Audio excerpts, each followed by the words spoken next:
I was standing on the cold, unforgiving pavement of Fifth Avenue, shivering in my cheap Zara sweater, fighting back tears of absolute humiliation.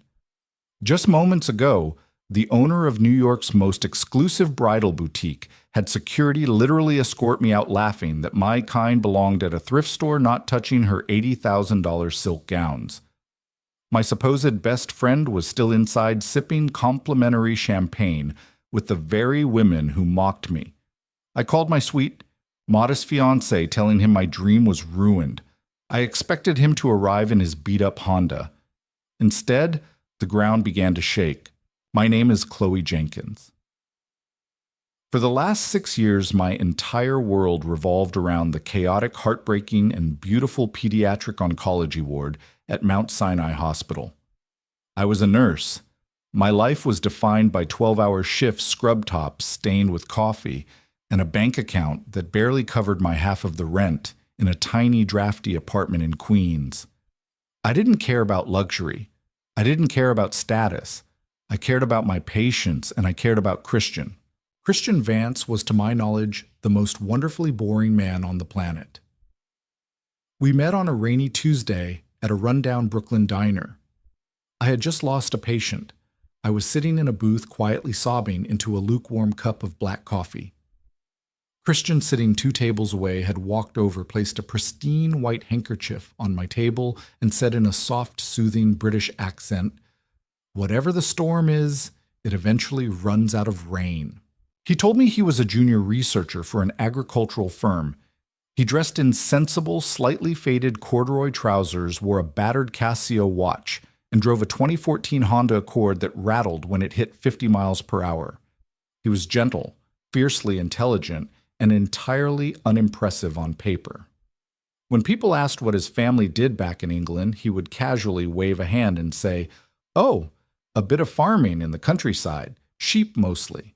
I fell madly in love with him. He was my rock, my sanctuary, away from the sterile, beeping monitors of the hospital. After 2 years of quiet, blissful dating, Christian proposed. We were sitting on a picnic blanket in Central Park eating cheap hot dogs. He pulled out a small, worn velvet box and presented me with a ring. It wasn't a massive diamond. It was a deep, mesmerizing blue sapphire surrounded by tiny, antique-looking stones. "It belonged to my grandmother," he said, his eyes shining with a strange, intense vulnerability. "She was a rather formidable woman, but she would have loved your heart, Chloe. Will you marry me?" I said yes before he even finished the sentence. The trouble started with my maid of honor, Jessica Carter. Jessica and I had been friends since middle school, but our paths had diverged sharply. While I went into nursing, Jessica married a hedge fund manager and practically made a career out of climbing Manhattan's brutal social ladder. When she saw my ring, she squinted at it. A sapphire." "Well, it's quaint Chloe. Very Princess Diana on a budget," Jessica had said, swirling her mimosa. "But if you're marrying a guy who counts pennies, we are going to compensate with the dress. I'm pulling a major favor. I got us an appointment at Maison de Geneviève." My stomach dropped. Maison de Geneviève wasn't just a bridal shop. It was an institution. It was where billionaires, A-list actresses, and European aristocrats flew in to buy custom gowns. Jess, I can't afford a pair of socks from that place. My budget is $3,000, maximum." Jessica rolled her eyes, waving her manicured hand dismissively. "Let me worry about that. They have a sample sale in the back for people not on the Forbes list. It's an experience, Chloe. You deserve to feel like royalty for one day, even if you're just marrying a guy who studies dirt for a living." I should have said no.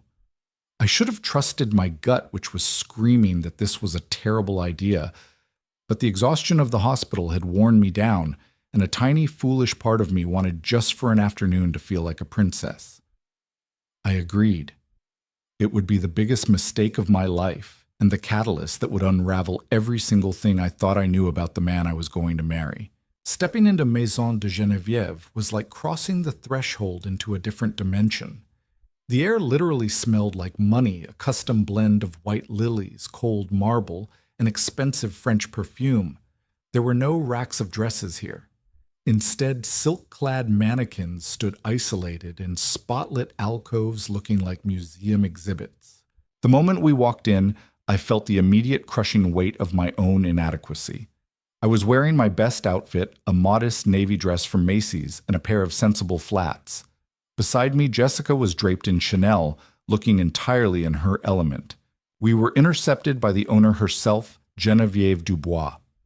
Geneviève was a tall, severe woman with razor-sharp cheekbones, platinum hair pulled into a tight chignon, and a gaze that could freeze boiling water. She looked Jessica up and down, offering a crisp, professional nod of approval before her icy gray eyes slid over to me.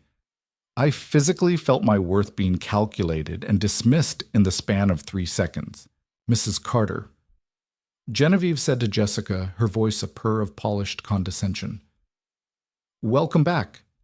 And this must be the, bride." "Yes, this is Chloe," Jessica chirped, completely oblivious to the venom in the room. "We have an appointment. We're looking for something ethereal, classic, but unforgettable." Geneviève gestured for a young, terrified-looking assistant named Clara to bring us to a viewing suite. The suite was larger than my entire apartment, lined with velvet sofas and antique gold mirrors. "Before we begin pulling pieces," Geneviève said, clasping her hands together, the massive diamond on her finger catching the light, "let us discuss the financial parameters. Custom pieces begin at $40,000. Our ready-to-wear assuming alterations typically settles around 15 to 20. I swallowed hard, my throat suddenly dessert dry. "Actually," I mumbled, my face flushing scarlet, "I was hoping to look at the sample pieces. My budget is closer to 3,000. The silence in the room was absolute. Clara, the assistant, flinched. Jessica coughed awkwardly, suddenly studying the ceiling. Genevieve's perfectly sculpted eyebrows twitched. A slow, highly amused, and utterly cruel smile spread across her red lips. $3,000. She repeated, enunciating every syllable as if the words were foul-tasting. My dear, $3,000 might purchase the veil for one of our lesser gowns. It certainly does not purchase an hour of my time. Genevieve, please. Jessica interjected, suddenly playing the benevolent savior. I told her about the back room, the discontinued lines. Just let her try a few on, for the photos. Genevieve sighed, a dramatic exhalation of long-suffering patience. Very well. Clara, take Miss Jenkins to the archive closet. Bring her the synthetic blends from 3 seasons ago. Do not let her touch the current silk organza with bare hands. I was mortified, but the humiliation paralyzed me. I meekly followed Clara down a long, dimly lit hallway to a cramped back room filled with plastic-wrapped dresses. As I sifted through the heavy yellowing gowns, my eye caught something catching the light from a slightly ajar door leading to a private fitting room. I stepped toward it. Hanging on a velvet mannequin was a masterpiece. It was a sheath of pristine, shimmering ivory silk, overlaid with hand-embroidered silver threading that looked like frost on a window pane. It was breathtaking. It was the dress I had dreamed of since I was a little girl. Without thinking, captivated by its beauty, I reached out and gently brushed my fingers against the tulle sleeve.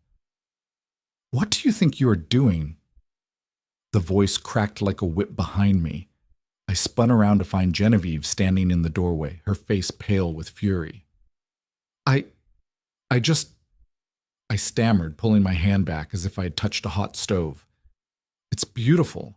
I just wanted to see. That is the Chantilly imported from Paris this morning. Genevieve hissed, striding forward and violently pulling the dress out of my reach. It is an $85,000 piece of art. Your hands are entirely unsuited to be touching it. In fact, your presence in this establishment is beginning to tarnish the air. Hey, I said, a spark of defensive anger finally breaking through the embarrassment. There's no need to speak to me like that. I was just admiring it. Genevieve scoffed, stepping into my personal space. She looked down her nose at me, her eyes locked onto my engagement ring. I know your type, she sneered softly. You trap some poor middle-class boy, demand a fairy tale you cannot afford, and come into places like this to play pretend. Look at that tragic little stone on your finger. It's cloudy. It's cheap. Just like you.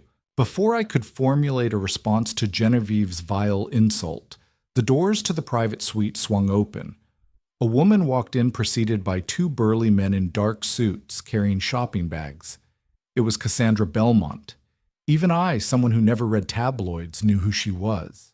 She was the daughter of a real estate tycoon notorious for her reality TV tantrums, her endless stream of high-profile divorces, and her vicious, arrogant demeanor.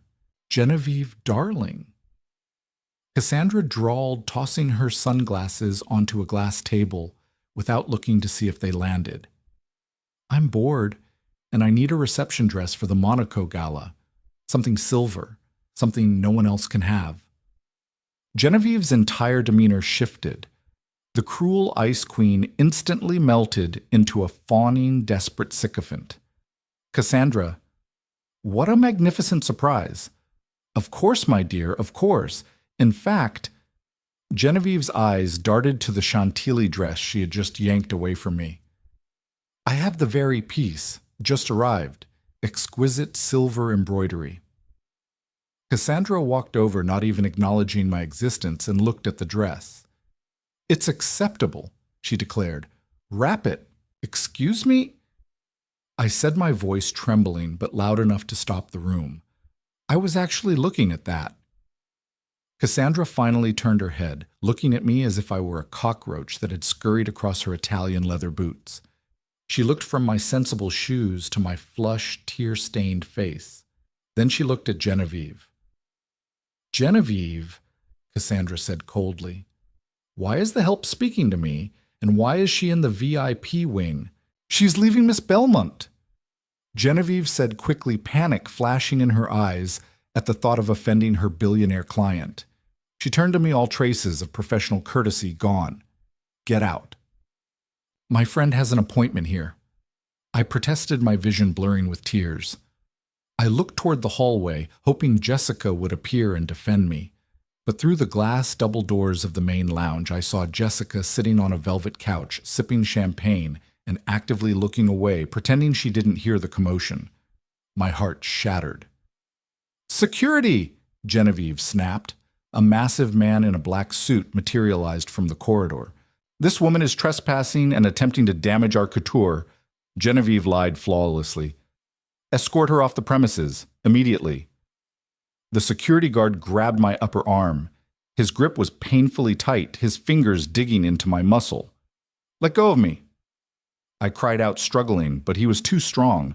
He practically dragged me down the hallway through the opulent main lobby, past the staring eyes of wealthy patrons, and past Jessica, who took a sudden intense interest in her phone. He shoved me out the heavy glass doors. I stumbled, hitting the hard concrete of the Fifth Avenue sidewalk, scraping my knees. Don't come back!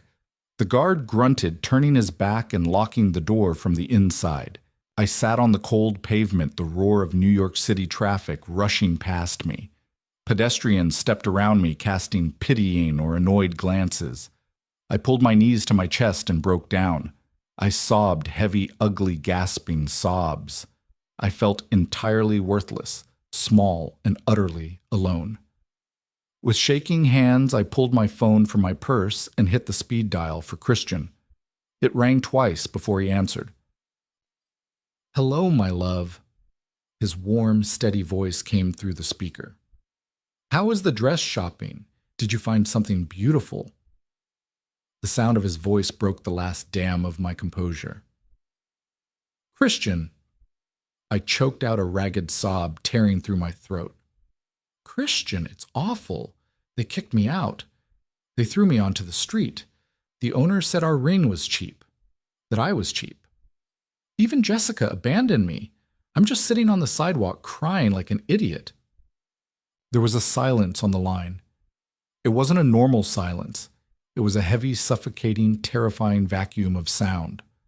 When Christian finally spoke, the warmth was completely gone. The gentle, stuttering agricultural researcher vanished. The voice that came through the phone was chillingly calm, low, and vibrated with an authority that sent a shiver down my spine. "Who touched you?" he asked. "What?" I sniffled, confused by the sudden change in his tone. "Chloe, did someone physically put their hands on you?" The crispness of his British accent was suddenly razor-sharp, devoid of any of its usual casual softness. "The security guard," I whispered. "He grabbed my arm. It hurts." "I see." The ice in his voice could have frozen the Hudson River. "Where are you exactly?" "Outside Maison de Geneviève, on Fifth Avenue." "Stand up, Chloe," Christian commanded. It wasn't a request. "Do not cry for these people. Do not shed another tear. Stay exactly where you are. I am coming." "Christian, your car is in the shop. How are you?" "I am coming," he repeated, cutting me off. "And Chloe, the ring on your finger belonged to the Duchess of Marlborough. It is insured for £4 million. Do not let anyone tell you what you are worth ever again." He hung up. I stared at my phone, my mind spinning, my breath catching in my throat. Duchess of Marlborough. £4 million. What was he talking about? I barely had time to process his words. 10 minutes later, the ambient noise of the city, the taxis, the chatter of the sirens was suddenly drowned out by a deep, synchronized, mechanical roar. People on the street stopped. I stood up, wiping my eyes, and looked down the avenue. Coming down the center of Fifth Avenue, aggressively blocking out the regular yellow cabs, was a convoy. 10 massive, heavily armored midnight black Range Rover Sentinels were moving in a perfect tactical formation. They didn't stop for the lights. They didn't yield. The motorcade swerved violently toward the curb tires, screeching as they completely blocked the entrance to Maison de Geneviève. Before the vehicles had even fully stopped, the doors of the SUVs flew open in unison. Out stepped 24 men in immaculate dark suits. Earpieces curled tightly around their ears. They moved with terrifying military precision, instantly securing the perimeter of the sidewalk and physically pushing back the gathering crowd of onlookers. Then the door to the lead SUV opened, and out stepped Christian. But it wasn't the Christian I knew. Gone was the faded corduroy and the gentle slouch. He was wearing a bespoke midnight blue Savile Row suit that fit him like armor. His posture was rigid, commanding, and radiating an overwhelming aura of absolute power. He locked eyes with me, his expression softening for a fraction of a second as he saw my scraped knees before hardening into a look of pure, unadulterated vengeance as he turned his gaze toward the glass doors of the bridal shop.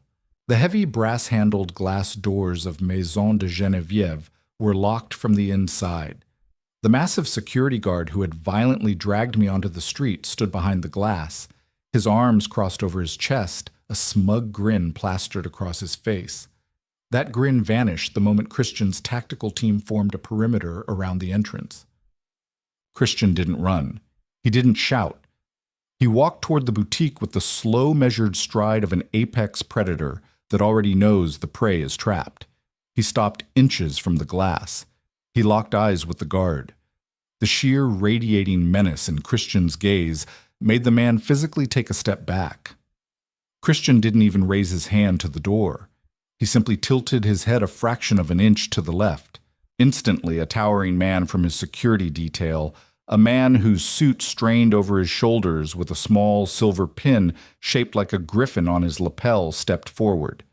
He pulled a heavy metallic device from his jacket, clamped it over the boutique's electronic magnetic lock system, and pressed a button. There was a sharp electrical crackle, the smell of ozone, and the high-tech $10,000 security system fried instantly. The heavy glass doors swung open with a soft hiss. Christian stepped over the threshold and his security detail flooded in behind him, instantly securing the lobby. 2 men stood by the exits, arms folded. 3 more fanned out their eyes, scanning the opulent room, dismissing the silk mannequins and locking onto the people. I walked in behind Christian, flanked by 2 guards who treated me like I was made of spun glass, completely shielding me from the outside world. The atmosphere inside the boutique had undergone a violent shift. The smug champagne-soaked giggles had evaporated, replaced by a suffocating, terrified silence. Genevieve Dubois was standing near the velvet sofas, her face chalk white. She had likely dealt with wealthy men before: Wall Street bankers, tech CEOs, Russian oligarchs. But what was standing in her lobby wasn't just wealth. It was old money. It was sovereign power. And it was furious. Christian stood in the center of the showroom. The overhead spotlights caught the fabric of his suit. It wasn't just midnight blue. It was a bespoke vicuña wool that probably cost more than the average American home. The battered Casio watch he usually wore was gone, replaced by a platinum Patek Philippe Grand complication that gleamed coldly on his wrist. Who is in charge of this establishment? Christian's voice was low, smooth, and laced with an icy British aristocratic drawl that cut through the silence like a scalpel. Genevieve stepped forward, her heels clicking nervously on the marble. She tried to summon her signature haughty demeanor, but her hands were trembling. I am Genevieve Dubois. This is a private boutique. You cannot simply force your way in here. I will call the police. Fine, call them, Christian replied instantly, his face a mask of terrifying calm. Tell the NYPD commissioner, who incidentally plays golf with my uncle at Shinnecock Hills every Sunday, that Christian Vance is currently trespassing. I'm sure he will be fascinated to hear why. Genevieve's breath hitched. The name Vance seemed to physically strike her. The color drained entirely from her lips. Before Genevieve could formulate an apology, Jessica burst out from the VIP wing. She had a half-empty flute of champagne in her hand and a panicked, desperate smile on her face. She took one look at the tactical team, the armored SUVs outside, and the staggering transformation of my supposedly boring fiancé, and her opportunistic brain went into overdrive. Christian... Jessica cried out, practically shoving past Genevieve to get to us. She reached out to grab my arm, her eyes wide with fake relief. Oh my God, Chloe! I was just coming out to look for you. I was screaming at Genevieve, telling her she made a massive mistake. Christian, thank God you're here. These people are monsters. Christian didn't look at her. He didn't even turn his head. He simply raised one perfectly tailored arm and pointed an index finger at her. Do not speak, oh, Christian commanded. The absolute authority in his voice made Jessica snap her mouth shut so fast her teeth clicked. Christian finally turned his gaze to my former best friend. You allowed my fiancée to be humiliated. You sat on that sofa drinking cheap vintage while she was physically thrown onto the pavement. Your proximity to Chloe is permanently revoked. If you attempt to contact her, text her, or even look in her general direction again, I will have my legal team dismantle your husband's pathetic little hedge fund by Tuesday morning. Now remove yourself from my sight. Jessica stood paralyzed, her mouth opening and closing like a landed fish. She dropped her champagne glass. It shattered on the marble floor. Sobbing, she turned and sprinted out the door, abandoning her Chanel purse on the sofa. I watched her go, feeling a strange mix of profound grief and total vindication. Christian's attention returned to Genevieve. He stepped closer to her. Where is the man who laid his hands on my future wife? Genevieve couldn't speak. She was shaking visibly. She slowly lifted a trembling finger and pointed toward the back corridor. The security guard who had thrown me out was trying to discreetly back away toward the fire exit. Hayes, Christian said quietly. The towering security chief moved with terrifying speed.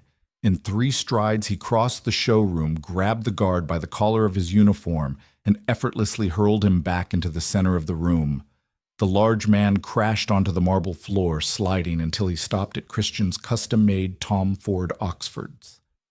You, Christian said, looking down at the man as if he were inspecting a diseased rat. You grabbed her right arm. Is that correct? I was just following orders, sir. The guard stammered, holding his hands up defensively. The owner told me she was trespassing. I did not ask for your rationalization. Christian said, his voice dropping an octave. I asked if you used your right hand to bruise the woman I love. The man swallowed hard and nodded. Yes, sir. Christian stared at him for a long, agonizing moment. Consider yourself extraordinarily fortunate that I'm a civilized man, he whispered, because every instinct in my body is telling me to have Hayes break every finger on that hand. You are fired. If you ever work in security in this city again, I will know. Leave. The guard scrambled to his feet, didn't look back, and sprinted out the shattered front doors. Christian turned his attention fully to Geneviève Dubois. The reckoning had arrived. Now, Madame Dubois. Christian began buttoning the center button of his jacket. Let us discuss the concept of value. You told my fiancée that her ring was cheap. You told her that she was cheap. Mr. Vance, please. Geneviève begged, her voice cracking. The haughty aristocrat of bridal couture was completely undone. It was a terrible misunderstanding. I did not realize who she was.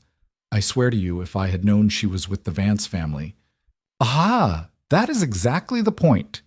Christian interrupted, his voice echoing off the high gold-leafed ceilings.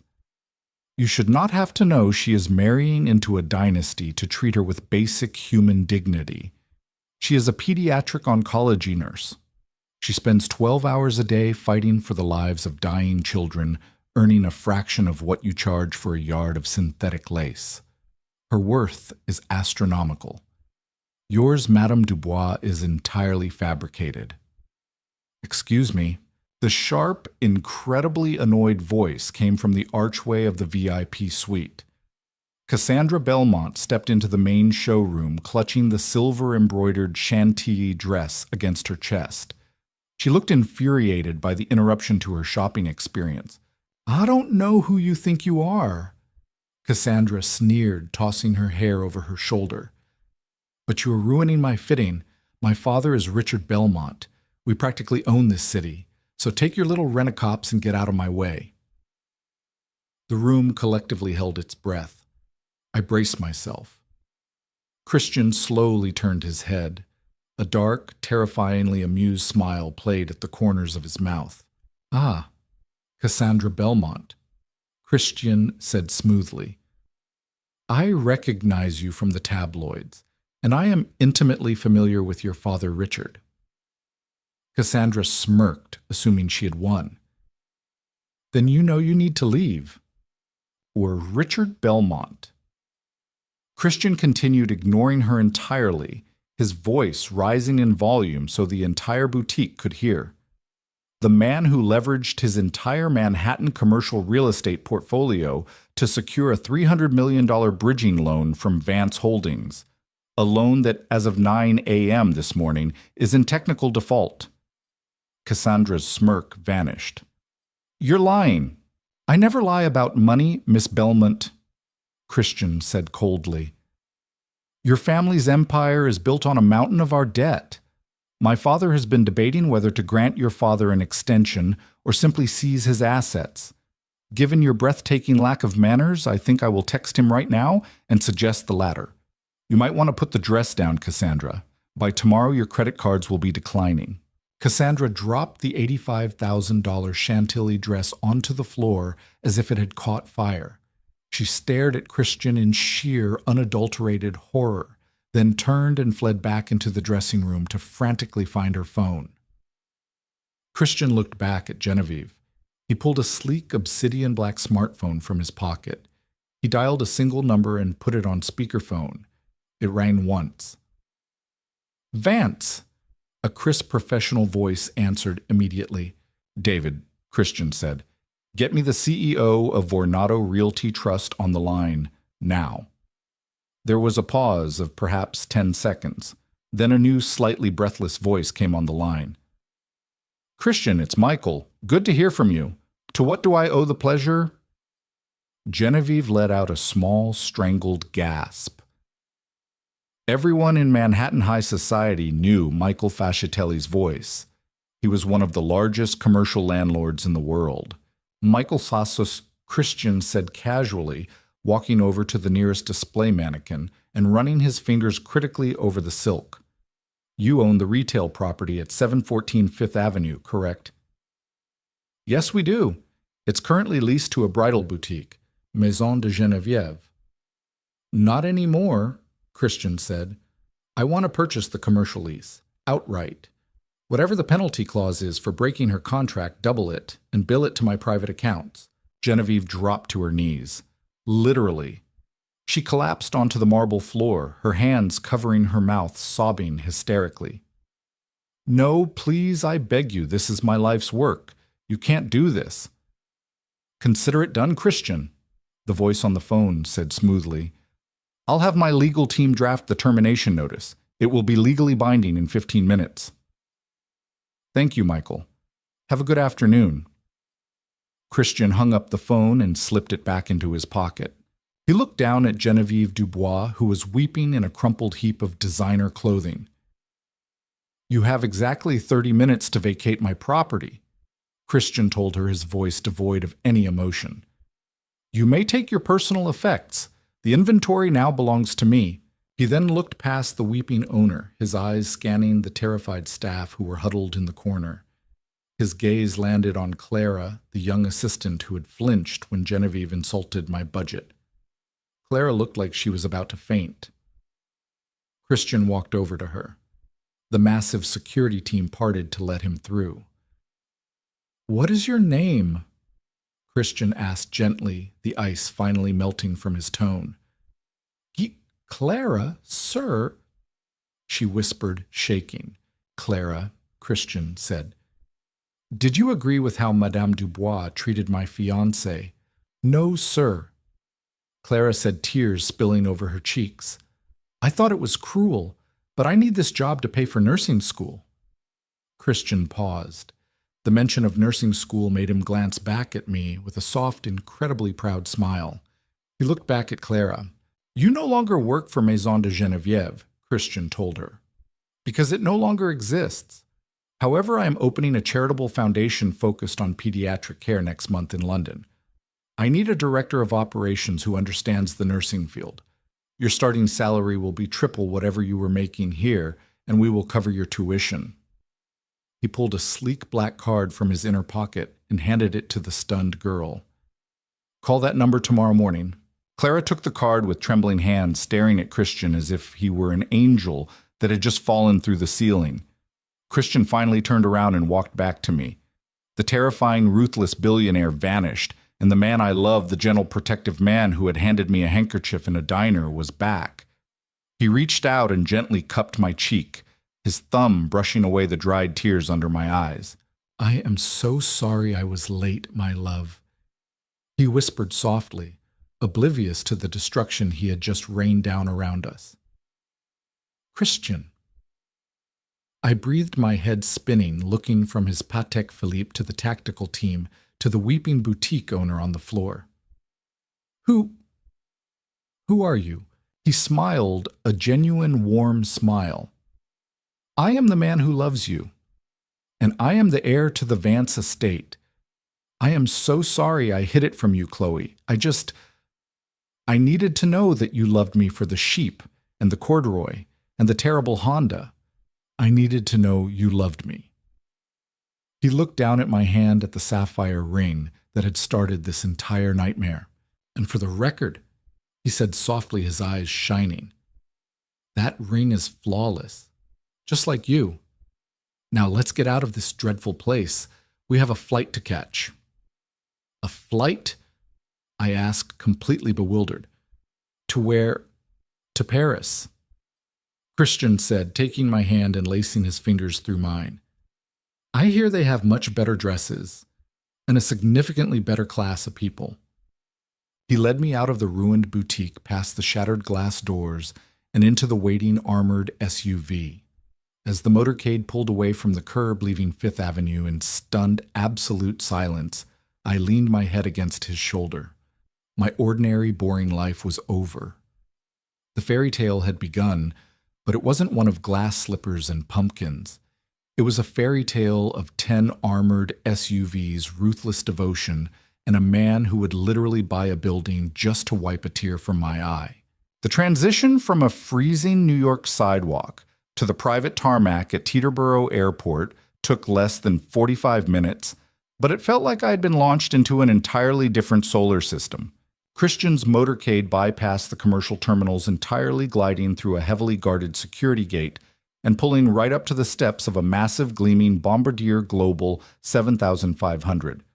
The tail of the aircraft bore no flashy logos, only a subtle dark silver crest, a griffin, the same one I had seen pinned to the lapel of Hayes Christian's terrifyingly efficient head of security. As we boarded the jet, my sensible flat sank into carpet that felt thicker than my mattress at home. The interior was a masterclass in understated, staggering wealth, polished walnut paneling, creamy leather captain's chairs, a full dining room, and a private bedroom suite in the aft cabin. A flight attendant named Sarah, radiating professional warmth, immediately handed me a crystal tumbler of sparkling water and a warm lavender-scented towel for my scraped knees. Christian sat across from me, shedding his bespoke suit jacket. He looked exhausted, rubbing the bridge of his nose before looking at me with eyes full of apprehension. "I suppose I owe you the mother of all explanations," he said quietly, the hum of the jet engines vibrating beneath us as we taxied down the runway. I took a deep breath, clutching the crystal tumbler like a lifeline. "You said you did agricultural research. You told me you were a farmer Christian. You drove a Honda that smelled like old French fries." A small, sheepish smile tugged at the corner of his mouth. "Technically, Chloe, I didn't lie. Vance Holdings does own agricultural land. We control roughly 40% of the commercial wool export out of Scotland, along with vast tracts of sustainable farming initiatives globally. I do research for them. I just happen to own the conglomerate that employs me. And as for the Honda, I bought it off Craigslist my first week in New York. I wanted to blend in. Blend in." I echoed, my voice rising slightly. "Christian, you just bought a commercial skyscraper on Fifth Avenue over speakerphone to spite a bridal shop owner. That is not blending in. That is supervillain territory." Christian leaned forward, resting his elbows on his knees, his expression turning entirely serious. "My life from the day I was born has been a meticulously managed asset. The Vance name carries a weight that crushes people, Chloe.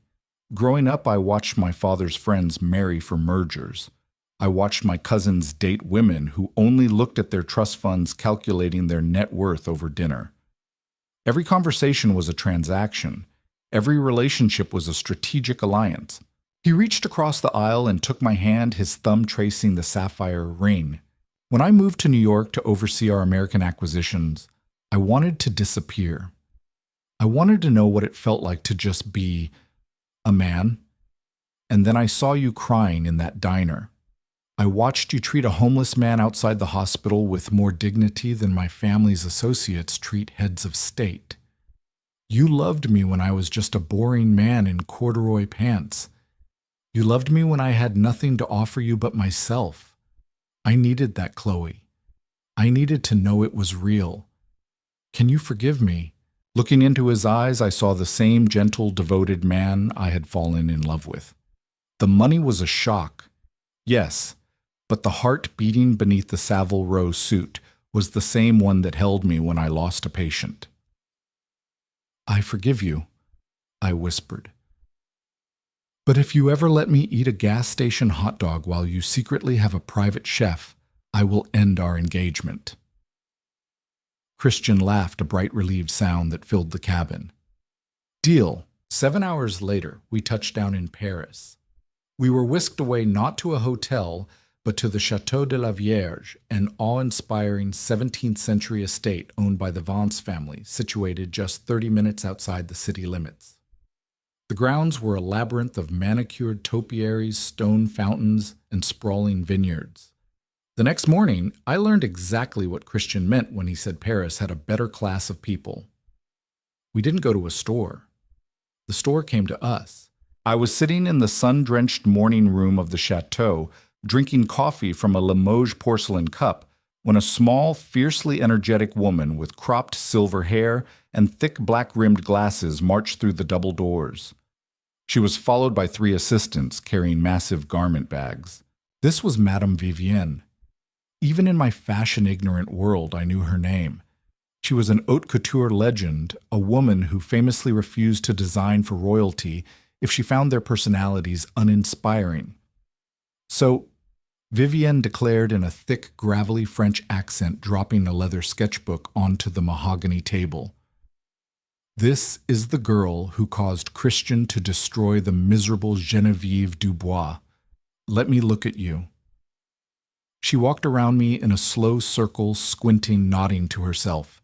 "Geneviève is a hack," Vivienne announced loudly to the room. "She designs for women who want to look expensive. I design for women who want to look immortal. Christian tells me you heal children. You fight the darkness."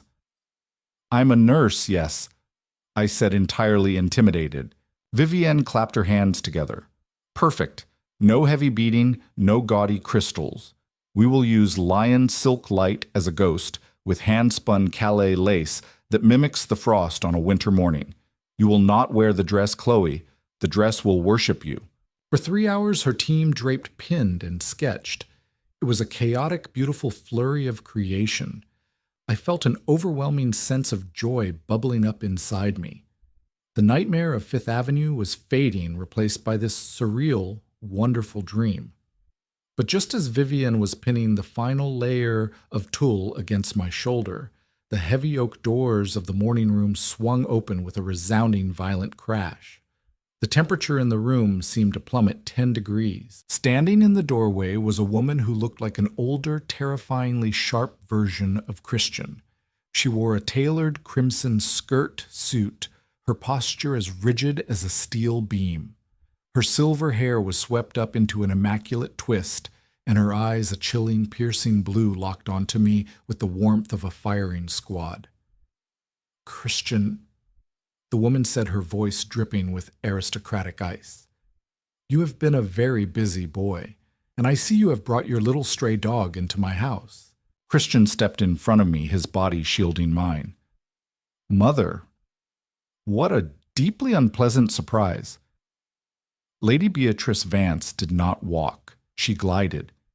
She moved into the room with an air of absolute ownership, dismissing Vivienne and her assistants with a single sharp flick of her wrist. Vivienne, muttering colorful French curses under her breath, grabbed her sketchbook and quickly ushered her team out of the room, leaving Christian, his mother, and me alone in the sprawling, echoing space. "Pouar, I leave you unsupervised in America for 2 years." Beatrice began, her heels clicking rhythmically against the parquet floor. "And you shatter generations of discretion. I woke up this morning to a frantic phone call from Michael Fascitelli informing me that my son is buying up Manhattan commercial real estate on a whim to settle a domestic squabble. Care to explain, Isserwad?" "There's nothing to explain, Mother." Christian said, his voice dropping into that low, dangerous register he had used with the security guard. "A woman insulted my fiancé. I removed the woman. It was a simple transaction."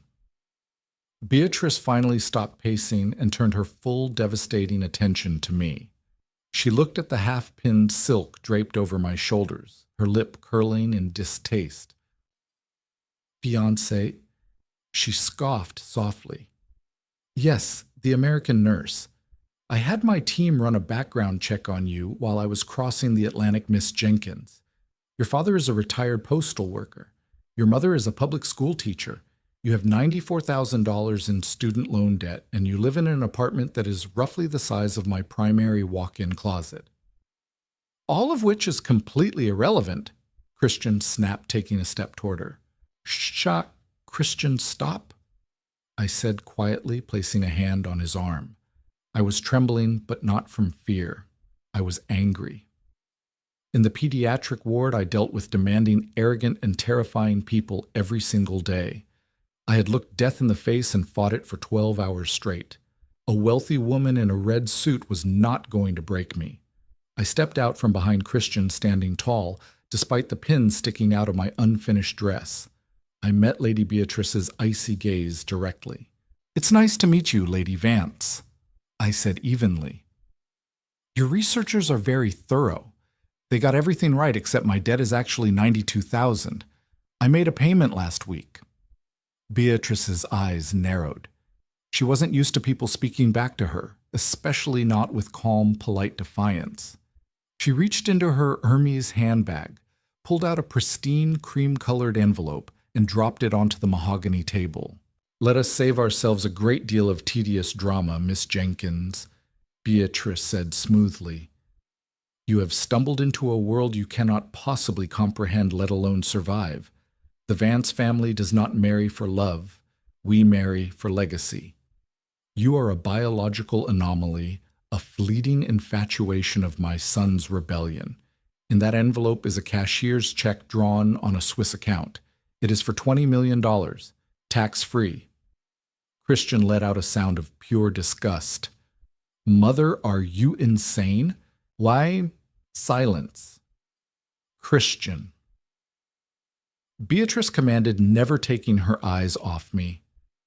"Take the money, Miss Jenkins. Pay off your little loans. Buy a nice house in the suburbs. Continue playing Florence Nightingale. All you have to do is walk out of this chateau, leave my son alone, and sign a comprehensive non-disclosure agreement." I looked at the envelope. $20 million.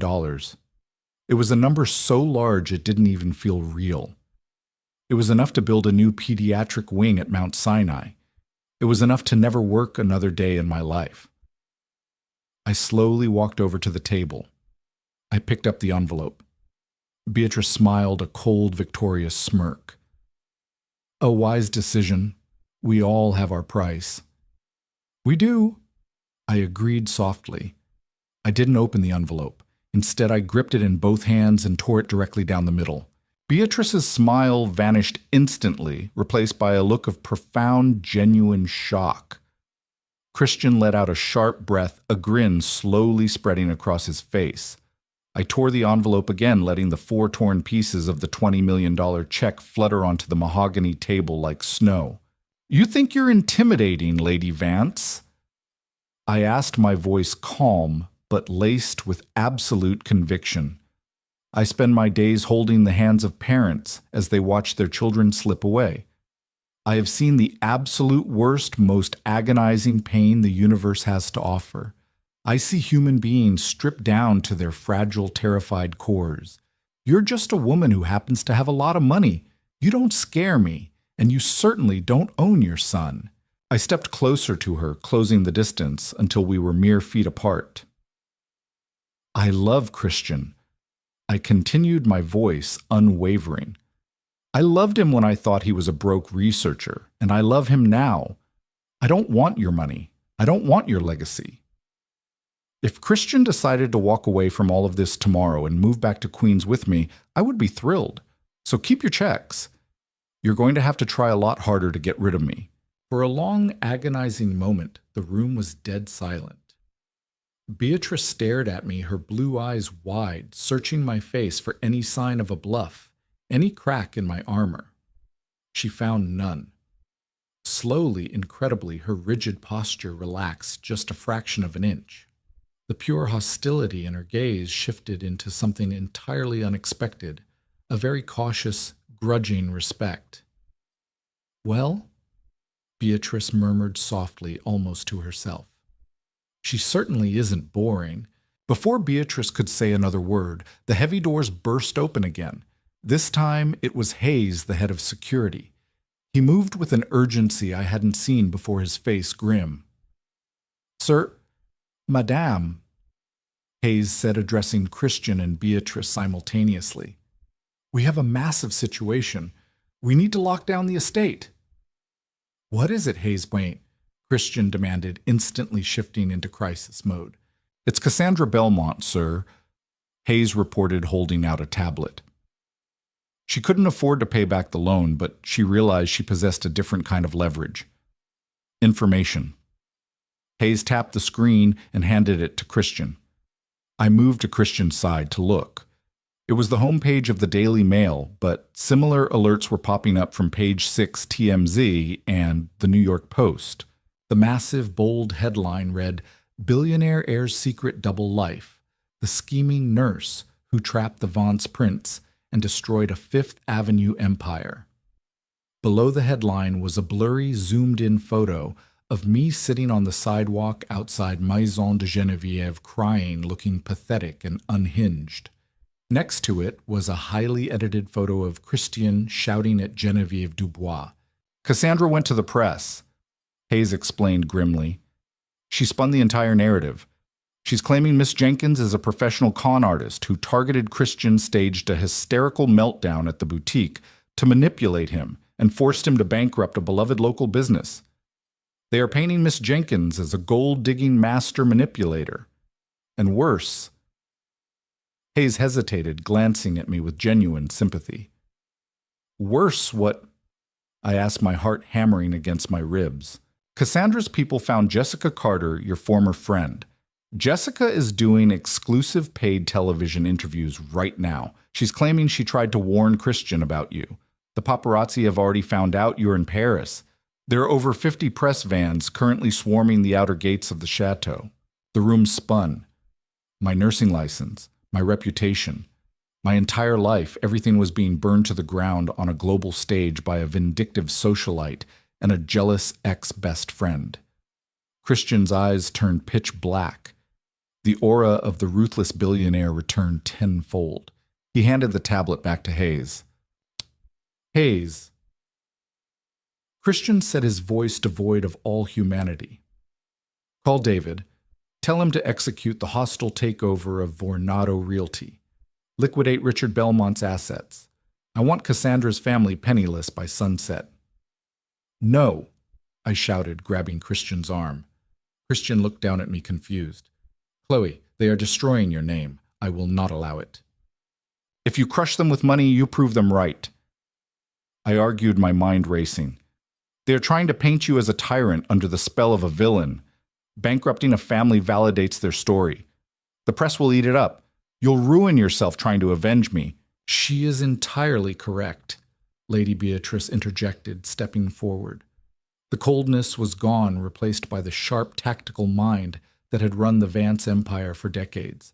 She looked at me, a dangerous glint in her eye. Miss Jenkins has successfully identified the trap. A brute force financial attack is exactly what the Belmonts want. It forces us into a legal battle while they play the victims. Christian gritted his teeth.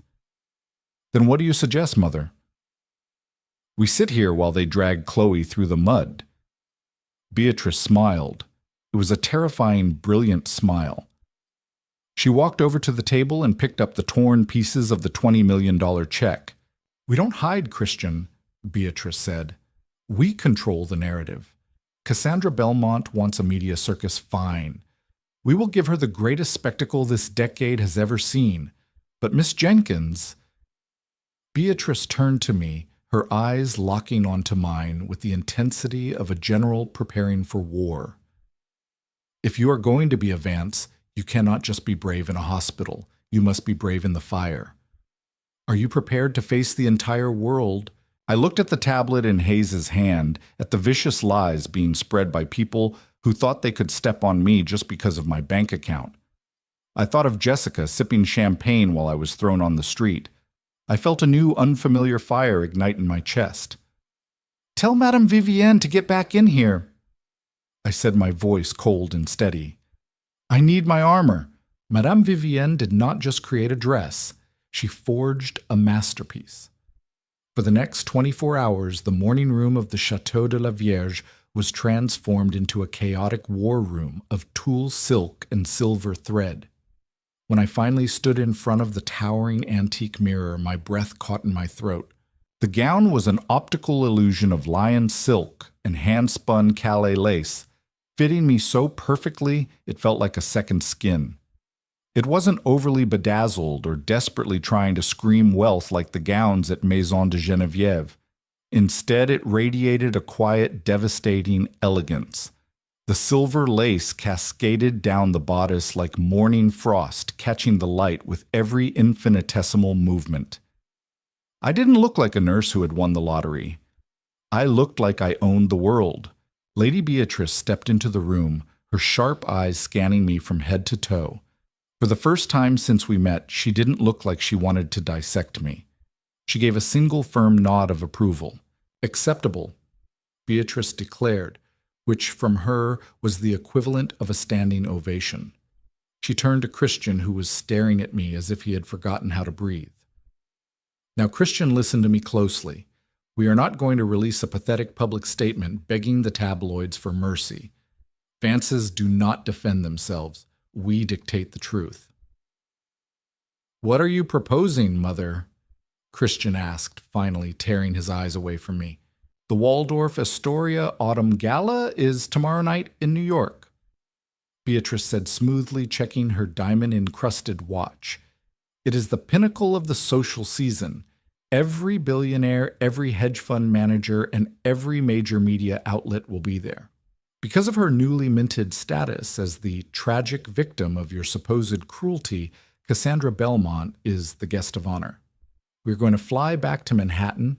We're going to walk through the front doors of that gala, and we're going to burn her fabricated narrative to ash.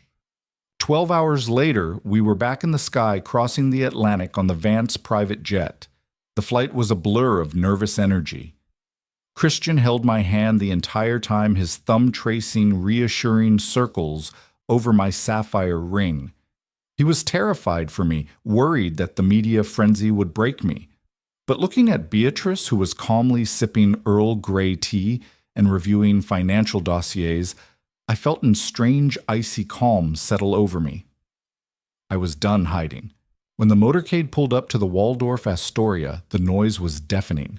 The street was barricaded, swarming with hundreds of paparazzi, flashing cameras and screaming reporters. Through the tinted windows of the SUV, I could see the red carpet. Standing right in the center, soaking up the camera flashes like a dying plant absorbing sunlight, was Cassandra Belmont. She was wearing a dramatic black gown looking appropriately somber, practically holding court with the reporters. And standing right beside her, acting as her loyal, newly adopted sidekick, was my former best friend Jessica. "Look at them!" Christian growled, his jaw ticking. "Like vultures. Let them feast for another 60 seconds, Beatrice said calmly. She looked at me. "Are you ready, Chloe?" "Yes," I said. Hayes opened the door. The moment Christian stepped out, the crowd went momentarily silent in sheer shock. The rogue billionaire had actually shown up. Then the silence shattered into absolute bedlam. Reporters screamed questions, demanding to know why he had ruined the Belmonts, why he was parading around his con artist fiancé. Christian ignored them all. He turned and offered me his hand. I stepped out of the SUV. The camera flashes strobed like lightning. I kept my chin high, my posture perfect, the Leon silk of Vivian's dress practically floating over the pavement. The crowd murmured. The narrative that I was a cheap, unhinged gold digger instantly clashed with the vision of absolute, untouchable, regal elegance standing before them. Flanked by Christian and Lady Beatrice with Hayes and the security detail clearing a path, we walked directly up the red carpet. We didn't head for the doors. We headed straight for Cassandra and Jessica. Cassandra noticed us approaching, and the smug, victorious smile completely vanished from her face, replaced by a flash of genuine panic. Jessica physically shrank, trying to hide behind Cassandra's dramatic black train. The reporters sensed the blood in the water. The microphones were thrust toward us as we stopped just 3 feet from the 2 women who had tried to destroy my life. Christian Vance care to comment on the allegations," shouted a reporter from the New York Post. "Did this woman force you to shut down Maison de Geneviève Hugh?"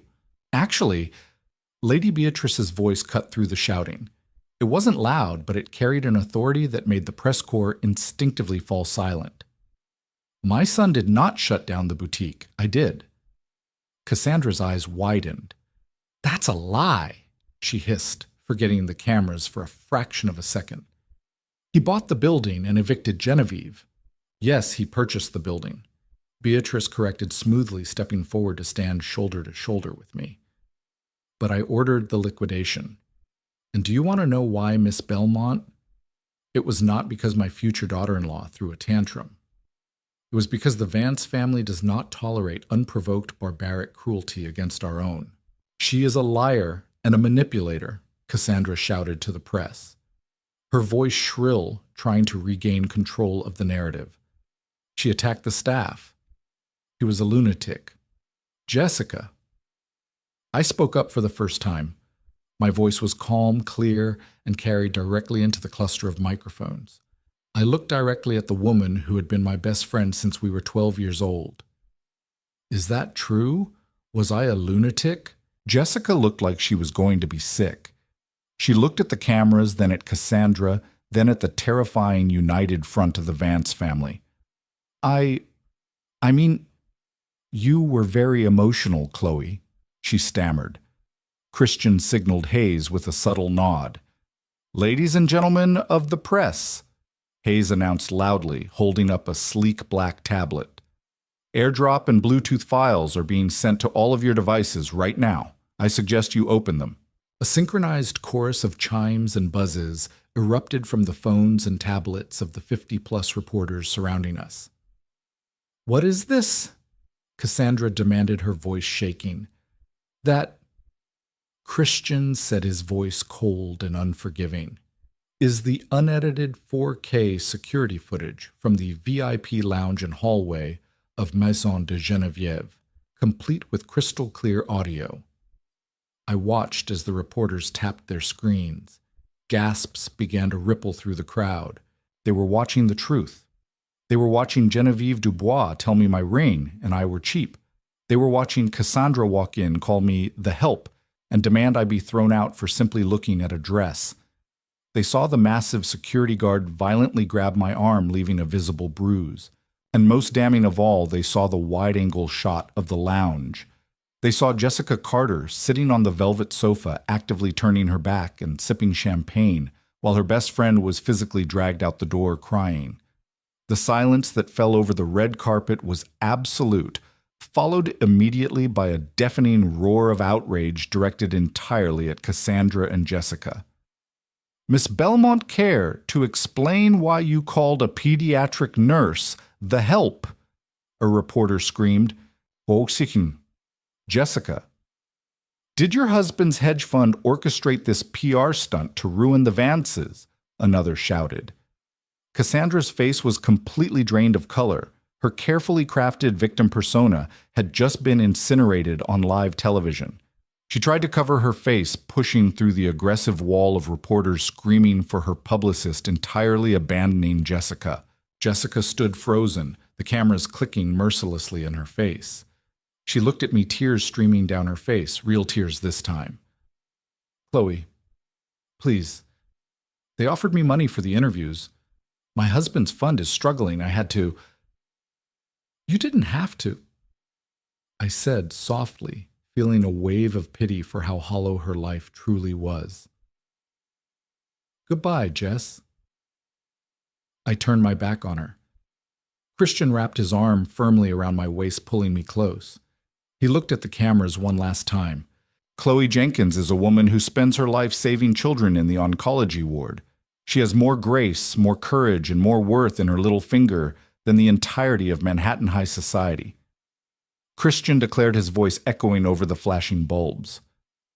She is the future of the Vance family, and if anyone ever attempts to disparage her name again, I promise you losing a commercial lease will be the least of your concerns.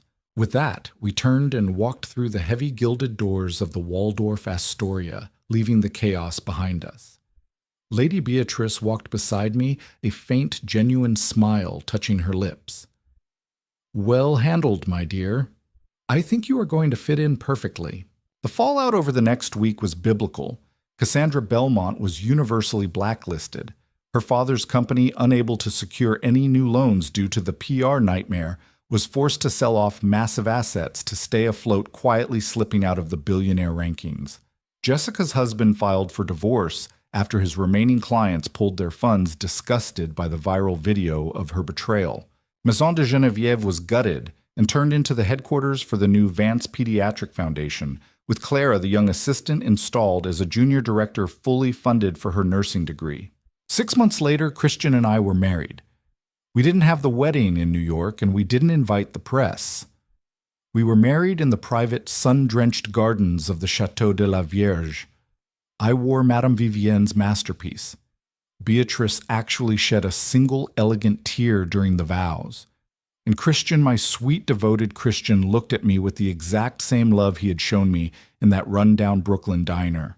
As we danced under the Parisian stars, surrounded by a small circle of people who truly cared for us, I realized something. True wealth isn't found in bank accounts, armored SUVs, or silk dresses. It's found in the people who are willing to go to war for you, whether they are wielding a velvet checkbook or just offering a clean handkerchief when it starts to rain. What a journey. From crying on the freezing pavement of Fifth Avenue to wearing a custom Parisian gown and completely dismantling Manhattan's most toxic elite, Chloe proved that true grace always defeats manufactured status. Christian didn't just defend her honor, he showed the world that when you mess with the woman he loves, the consequences are absolute. And how incredibly satisfying was it to see Lady Beatrice, the terrifying mother-in-law, use her ruthless power to destroy Cassandra's lies on the red carpet. The security footage twist was pure karma in action. If you love this story of vengeance, devotion, and absolute justice, hit that like button. Share this with someone who loves a brilliant billionaire romance with a strong, unwavering heroine. And don't forget to subscribe so you never miss another jaw-dropping real-life drama. What was your favorite moment of the takedown? Let me know in the comments below.